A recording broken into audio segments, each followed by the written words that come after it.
வணக்கம். சிவன் மாந்திரிகம். இந்த மாந்திரிகத்தில் பேய், பிசாசு, பூத பிரேத ஆத்மாக்கள், இருச்சி, சங்கினி, அதுக்கப்புறம் கேட்டிங்கன்னா காட்டேரி, உதிர காட்டேரி, பிடாரி, இப்படியெல்லாம் சில துஷ்ட ஆத்மாக்கள் ஒருத்தரை பிடிக்கலாம். இல்லை மாந்திரிகத்தில் இந்த மாதிரி செய்து அவங்களுக்கு பாதிப்புகளை உருவாக்கலாம். அப்படி செய்வதனால செய்கிறவங்களுக்கு என்ன நன்மைன்னு கேட்டிங்கன்னாக்கா, எந்த மாந்திரிகரும் வீட்டை தேடி போய் உங்களுக்கு இதை செய்யட்டுமா அதை செய்யட்டுமான்னு கேட்க மாட்டாங்க. ஒரு பகை இல்லை வெறுப்பு, குடும்பத்தில் ஏற்படக்கூடிய பிரச்சனைகளால் வாய் தகராறு, இல்லை சொத்து தகராறு, இல்லை பணம் கொடுக்கல் வாங்கல், அதிகமான பிரச்சனைகளை பெண்களால் தான் வரும். வாயை வச்சுக்கிட்டு சும்மா இருக்க மாட்டாங்க. ஏதாச்சும் ஒன்று யாருக்கிட்டையாவது வம்பு எடுத்துட்டாங்கன்னா கெட்ட நேரத்தில், அதனால் அந்த வீடாக்கப்பட்டது பல பிரச்சனைகளை சந்தித்து அந்த குடும்பத்தில் இருக்கிறவங்களுக்கும் அந்த வீட்டில் இருக்கிறவங்களுக்கும் கஷ்டங்களை கொடுக்கறதுக்கு இந்த மாந்திரிகங்களை பயன்படுத்த ஆரம்பிப்பாங்க. எல்லாமே இந்த மாதிரி செய்கிறாங்கன்னு சொல்ல முடியாது.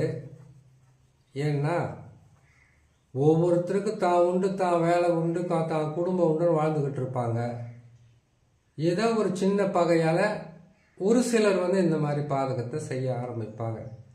சரி, இது சாதாரணமான மனிதர்களுக்குத்தான் இந்த பிரச்சனை இருக்குமா, மற்றவங்களுக்கு இருக்காதான்னு கேட்டிங்கனாக்கா, நாம் சொல்லக்கூடிய பூத பிரேத ஆத்மாக்கள், துஷ்ட ஆத்மாக்கள் செய்வனையால் செய்து ஒருத்தருக்கு வரக்கூடிய பாதிப்புகள் என்பது சாதாரண மனுஷங்களுக்கும் எதிர்ப்பு, எதிரி, பகை, விரோதத்தால் செய்வாங்க.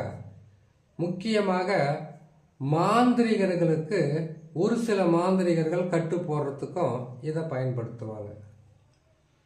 மாந்திரிகர்களுக்கு எப்படி பயன்படுத்த முடியும்னு கேட்டிங்கனாக்கா, இதுதான் முக்கியமான விஷயம்.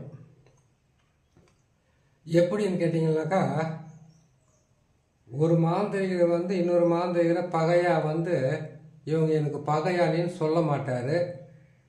ஆனால் மனசுக்குள்ள அந்த பகையாகப்பட்டது இருக்கும்.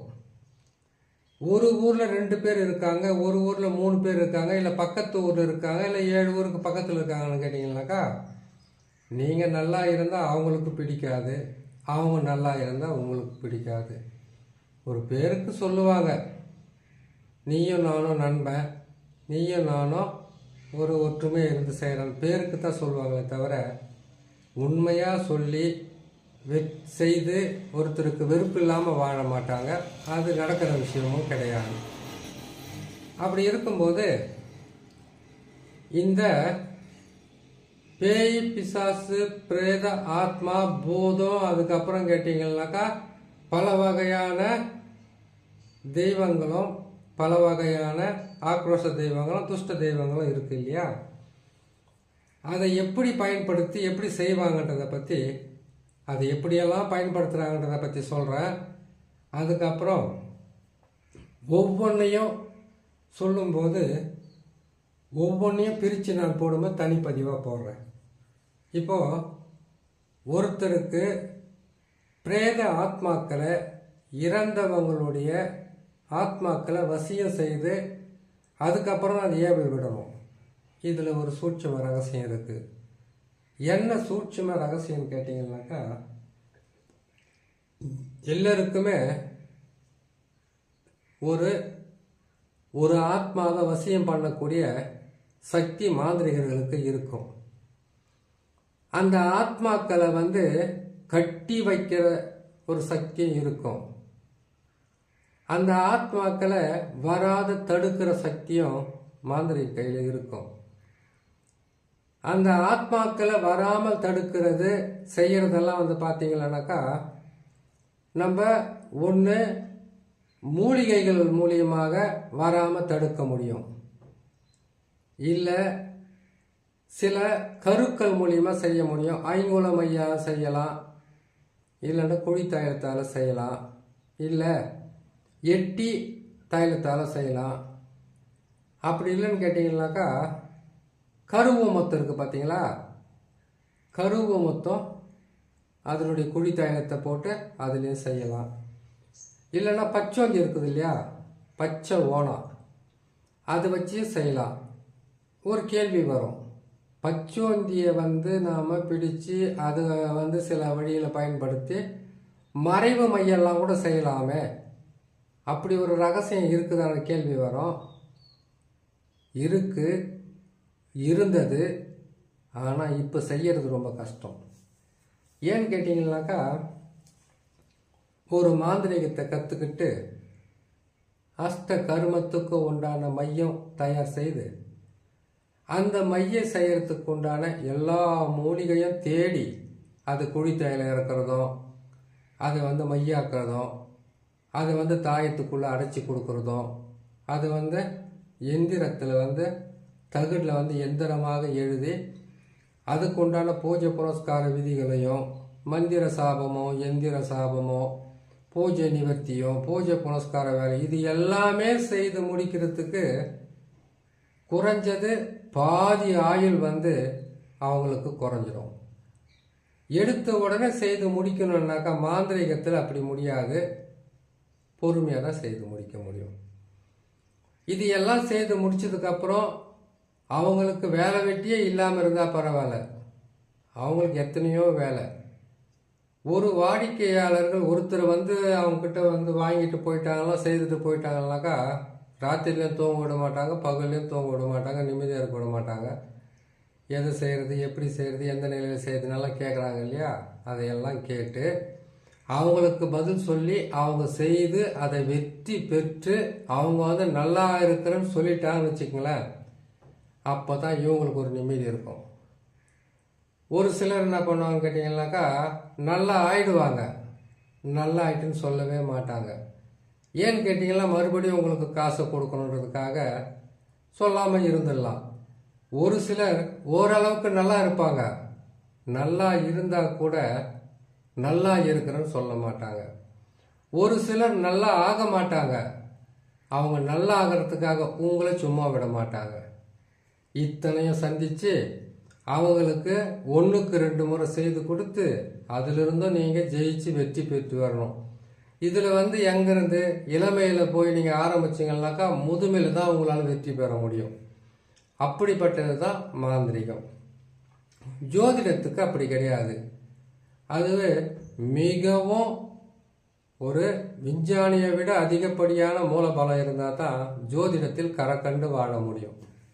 அப்படி இருக்கும்போது ஒரு மாந்திரிகத்தை செய்து நீங்கள் வெற்றி பெறணும்னா எல்லா வகையான திறமையும், எல்லா வகையான மூலிகை சக்தியும், எந்திர மந்திர கரு அனைத்து வகையான சக்திகளையும் பெற்று வச்சுக்கிட்டு மெல்ல மெல்ல நீங்கள் அதை ஆரம்பித்தா தான் அது முடியும். சரி, இப்போது பூத பிரேத ஆத்மாக்களுடைய அந்த பூத பிரேத ஆத்மாக்கள் எப்படியெல்லாம் பயன்படுத்துகிறாங்கன்றதை பற்றி இப்போ பார்க்கலாம்.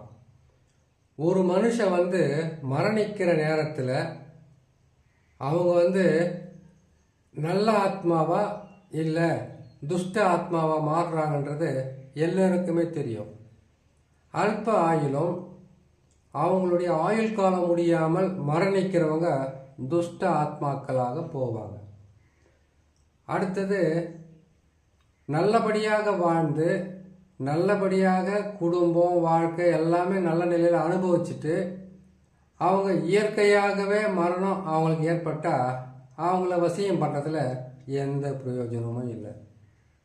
அதே மாதிரி வயது முதிர்ந்து ஒரு 50 வயசுக்கு மேலே இருக்கக்கூடிய ஆத்மாக்களை வசியம் செய்கிறதுனால எந்த விதமான லாபமும் இல்லை.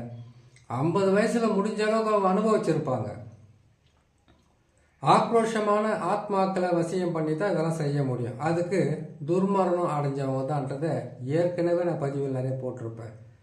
அப்படி நீங்கள் இந்த துஷ்ட ஆத்மாக்களையும் பிரேத ஆத்மாக்களையும் வச்சு நீங்கள் ஏதாச்சும் செய்யணும்னு கேட்டிங்கனாக்கா ஒரு ஆணுக்கு செய்யணும் அப்படின்னு நீங்கள் நினச்சிங்கனாக்கா அதுக்கு பெண் துஷ்ட ஆத்மா தான் உங்களால் வந்து பயன்படுத்துகிறதா சரியாக வரும். ஒரு பெண்ணுக்கு செய்யணும் அப்படின்னாக்கா ஆணுடைய ஆத்மா தான் சரியாக வரும்.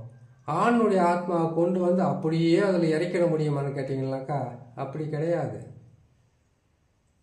நீங்கள் செய்யக்கூடிய உருவ பொம்மையில் நீங்கள் சொல்லக்கூடிய அந்த மந்திரங்களும் அந்த கருவும் அந்த எந்திரங்களும் தான் அந்த ஆத்மாக்கள் வழியாக உங்களுக்கு வழி செய்யும்.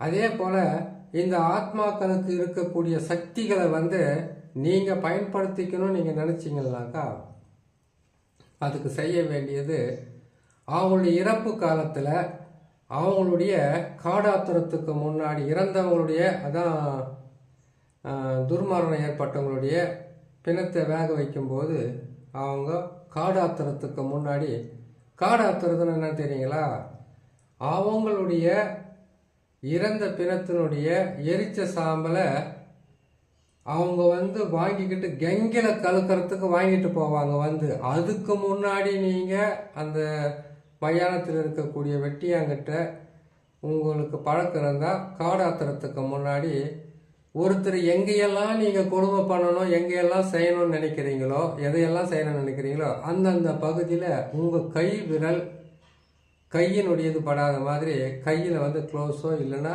கவரை போட்டுக்கிட்டு அந்தந்த சாம்பலை கொஞ்சம் கொஞ்சமாக எடுத்து பயன்படுத்தணும். இது எவ்வளோ பெரிய பாவம். ஒரு மனுஷன் இறந்ததுக்கு அப்புறமாவது அவங்கள நிம்மதியாக விடணும்னு கேட்டீங்கன்னாக்கா விட மாட்டோம்.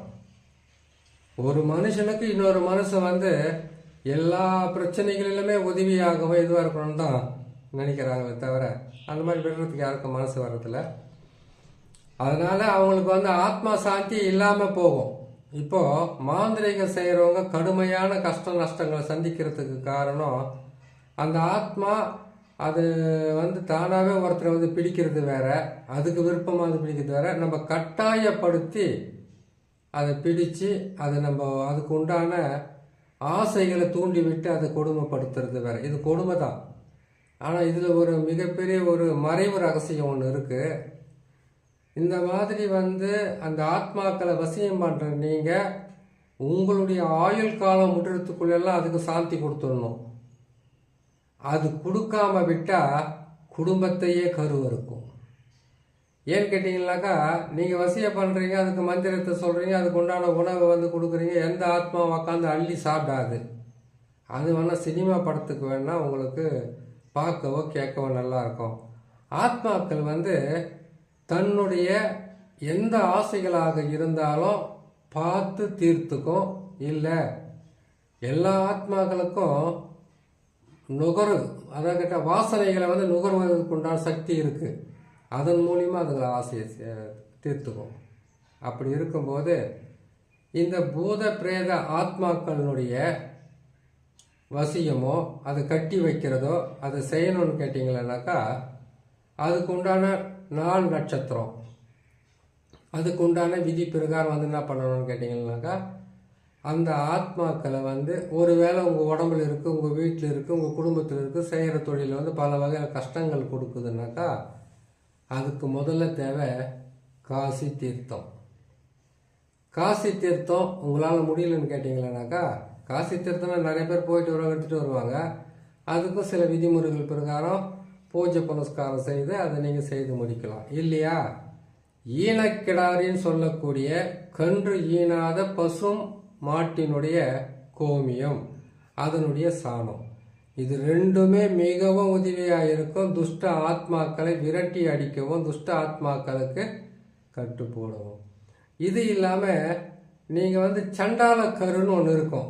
சண்டால கருனாக்கா பிரிக்கிறது, எடுக்கிறது, அழிக்கிறது, அறுக்கிறது, உடைக்கிறது, தப்பு செய்கிறது, இது எல்லாத்துக்கும் அந்த சண்டால கரு பயன்படும். அதை பற்றி நான் தனியாக ஒரு வீடியோ போடுறேன், அந்த கரு எப்படி செய்கிறதுன்னு. இப்போ அந்த மாதிரி கரு பயன்படும். எட்டி தைலமும் முழுசாக உங்களுக்கு பயன்படும். சரிங்களா? சரி, அது மட்டும் இல்லாமல் நாம் சொல்கிறோம் இல்லையா இந்த கருவை மொத்தம் வச்சு குழி தைலத்தை செய்யலான்னு, அதுவும் மிகவும் உங்களுக்கு உதவியாக இருக்கும். இல்லை நாகமல்லியும் அதுக்கப்புறம் நாகமரத்தினுடைய அந்த நாகமணி மரத்தினுடைய தெற்கு பக்கம் இருக்கக்கூடிய வேரும் அதோடு சேர்ந்து சிறிய நங்கை பெரிய நங்கை, அதுக்கப்புறம் வந்து கேட்டிங்கன்னா பேய் மிரட்டி பேய் அவரை பேய் தும்பெல்லாம் வாங்கிட்டு வந்து அதெல்லாம் எடுத்துகிட்டு வந்து அதையும் போட்டு இடித்து சாறு எடுத்து குழித்தாயில் எடுத்து அதையும் வச்சுக்கிட்டீங்கன்னாக்கா இந்த பேய் பிசாசு பூத பிரேத ஆத்மாக்களையும் துஷ்ட ஆத்மாக்களையும் விரட்டி அடிக்கவும் கட்டி வைக்கவும் இல்லை இதை வசியம் பண்ணி சில வழி பிரகாரம் செய்யறதுக்கு உண்டான வழியை ஒவ்வொரு பதிவாக சொல்லிக்கிட்டே வரேன். சரி, இப்படி செய்து அதுக்குண்டான வழியை செய்துக்கலாம். அதுக்கப்புறமா இந்த ஆத்மாக்களை வீட்டில் வராமல் தடுக்கிறதுக்கும் வந்து இருந்தால் ஒழிக்கிறதுக்கு எப்படின்னு என்னோட பதிவில் போடுறேன். இந்த ஆத்மாக்களுக்குன்னு வந்து சில மந்திரங்கள் இருக்கும். இந்த மந்திரம் ஒன்று சொல்கிறேன் உங்களுக்கு பிடிச்சிருந்தா இதை சித்தி பண்ணி வச்சுக்கலாம். ஏன்னு கேட்டிங்கன்னாக்கா ஆத்மாக்களை வந்து விரட்டி அடிக்கணும், இல்லைன்னு கேட்டால் அதை கட்டி வைக்கணும், இல்லை அதுகளை வராத அளவுக்கு தடுக்கணும், இல்லை அதை வர வைக்கணும்னா கூட சில உயிர் மந்திரங்கள் இருக்குது. அது பேர் தான் சொல்லுவாங்க மூல மந்திரம்னு. அந்த மந்திரங்களை எல்லாம் ஒன்று சேர்த்து போடப்பட்டது தான் இந்த மந்திரம். இந்த மந்திரம் ஒன்று சொல்கிறேன். எப்பப்போ என்னால் முடியுதோ டைம் இருக்குதோ அப்போல்லாம் ஒரு மந்திரம் சொல்லிக்கிட்டு வரேன். முடிஞ்சால் நீங்கள் அதை கேட்டு பயன்பெறுங்க. அதை வந்து நீங்கள் சித்தி பண்ணி வச்சுக்கோங்க. சரிங்களா? சரி, ஒரு மந்திரத்தை சொல்கிறேன், பொறுமையாக கேட்டுக்குங்க. வேகமாக சொன்னால் புரியாதுன்றதுக்காக விட்டு விட்டு கூட சொல்கிறேன், பொறுமையாக கேட்டுங்க. ஓம் அரகர சிவசிவ வசீகர வசீகர சர்வ பூத பிரேத பிசாசு மோகினி ஏட்சினி சூழினி டாகினி மற்றும் பரதுஷ்ட தேவர்களும் ரிஷி காட்டியரியும் காலபைரவனும் காளியம் மகா காளியம் மற்றும் சமஸ்தான தேவர்களும் என் முன்னே வரவிடாமல் அங்காளம்மன் பாதந்தனில் கட்டினேன் இந்திரன் துணையாக கட்டினேன். ஓம் ரீம் சிம் நமச்சிவாய. மந்திரம் நல்லா இருக்குதான்னு பாருங்க. இன்னொரு முறை வேணா சொல்லட்டுங்களா? ஓம் அரகர சிவசிவ வசீகர வசீகர சர்வ பூத பிரேத பிசாசு மோகினி ஏட்சினி சூழினி டாகினி மற்றும் பரதுஷ்ட தேவர்களும் ரிஷி காட்டேரியம் காலபைரவனும் காளியம் மகா காளியம் மற்றும் சமஸ்தான தேவர்களும் என் முன்னே வரவிடாமல் அங்காளம்மன் பாதந்தனில் கட்டினேன் இந்திரன் துணையாக கட்டினேன். ஓம் ரீம் சிவாய. இந்த மந்திரத்தை 1008 லட்சத்தெட்டு ஊரு போட்டு வச்சுக்கோங்க. இந்த மந்திரத்தை நீங்கள் இருக்கக்கூடிய அந்த மாந்திரிக செய்கிற இடத்துல சொன்னாவே மற்றவங்க செய்கிறது எந்த விதமான துஷ்ட ஆத்மாக்களுடைய மாந்திரிகமாக இருந்தாலும் அந்த ஆத்மாக்கள் வீட்டுக்குள்ளே வராது. எல்லா வகையான கெட்ட மாந்திரிகங்களும் உங்களுக்கு பலிதமாகாது. உங்களுக்கு நல்லது நடக்கும், கெடுதல்கள் தடுக்கப்படும், கெடு பலன்கள் உங்களை விட்டு விலகும். சாதாரணமாகவே ஒருத்தர் வந்து மாந்திரிகம் செஞ்சவங்க தான் தெரிஞ்சவங்க தான் செய்யணும்னு கிடையாது. தெரியாதவங்க கூட இந்த மந்திரத்தை கற்றுக்கிட்டு பொறுமையாக உக்காந்து இதை ஒரு நாளைக்கு 108 நல்லா கேட்டுங்க, 108 தான் செய்யணும்னு கிடையாது. 16, 27, 48, 108, 1008 இப்படி இந்த மந்திரத்துங்களை நீங்கள் உரு போட்டுக்கிட்டு வந்தாவே உங்களுக்கு மிகப்பெரிய ஒரு பாதகமோ துஷ்ட ஆத்மாக்களாலையும் பூத பிசாசு பிரேத ஆத்மாக்களாலையும் செய்வன பாதிப்புகளாலும் சூனிய கட்டுக்களாலும் வந்து நீங்கள் விடுபட்டு வரலாம். நல்ல ஒரு பதிவு தான் இது. கேட்டு பயன்பெறுங்க. இன்னொரு நல்ல பதிவில் சந்திக்கிறேன்.